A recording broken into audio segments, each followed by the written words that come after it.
Welcome. This is a 4-part series with Deborah Bailey, and it's titled, What Students Should Consider Before Starting a Business. If you're a student, I hope you walk away with a wealth of information that can help you as you begin your journey in entrepreneurship. Deborah Bailey is the author of the book titled, Think Like an Entrepreneur, Transforming Your Career and Taking Charge of Your Life. Deborah wrote this book for professionals, and I thought that she could really speak to what students should consider as well when they start their own business. Deborah has written articles that have been featured online at CNN Living, MSN Careers, Daily Worth, More Magazine, and Bankrate.com. She writes about entrepreneurship, career transitions, motivation, and also about writing. Deborah Bailey is a business coach with her own blog talk radio show called The Secrets of Success, and it's featured on Women Entrepreneurs Radio. She teaches a workshop on how to build your expert status through authoring your own book. In fact, Deborah's written more than one herself, and it's gracious of her to provide me with this interview. She's had a number of media appearances, including being featured on Blog Her, Designing Your Life Today, and Pat Council, the Executive Girlfriends Group, Kathleen Gage's Daily Awareness, Spirituality in Business, and many others.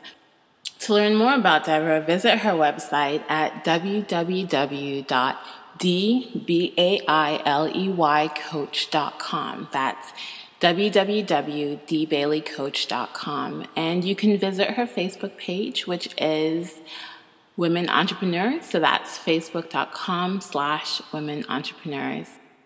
I want to start right now by just jumping into the interview questions. Here we go.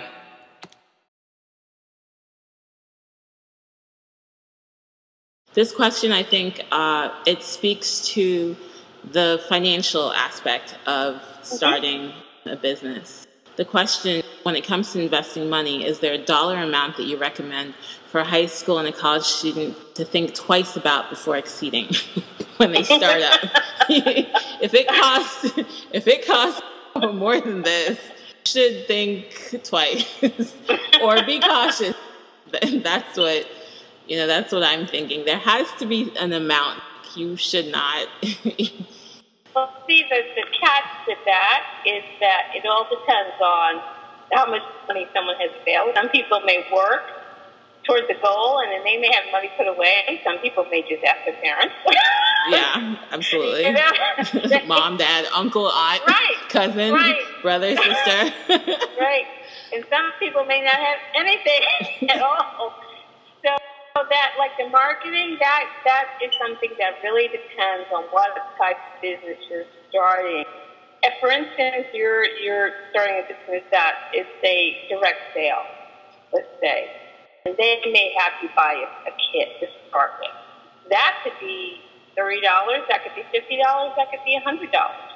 So it's not really a big investment on your part. But if you're doing something where you have to start something from scratch, you're making, maybe you want to create the next Facebook or something of that nature, maybe something doesn't cost anything for you to start with. Just a website and posting.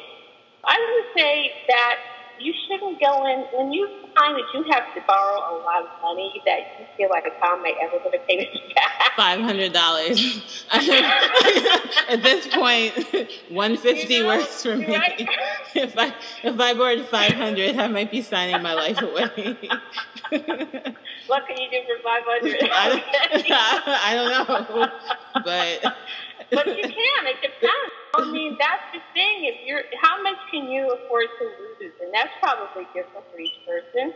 If you really honestly think about how much can I afford to lose, how much if I'm borrowing it, what is going to be a problem to be that person I'm getting money from? Or if I'm using my savings, what's the absolute most I can afford to lose?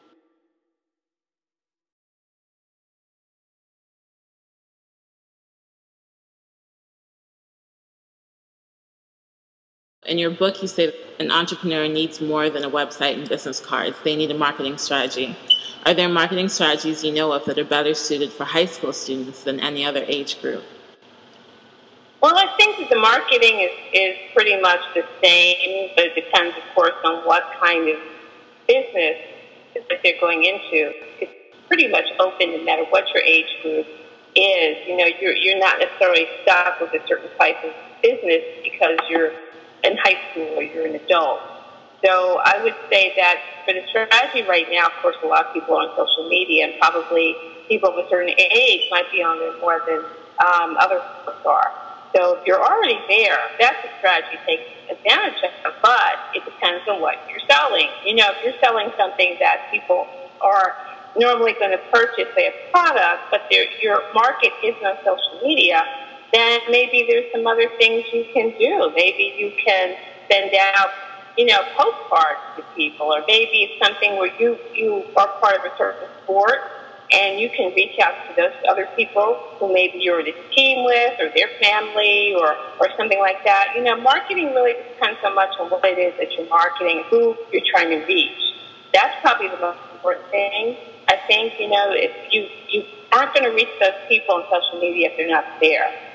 So if that's something you feel the most comfortable with, then you have to look at, well, I want to reach people who are all on Twitter. So who are the people who are there? What's the easiest way for me to connect with my ideal client? And that's probably what a lot of business people really struggle with across the board.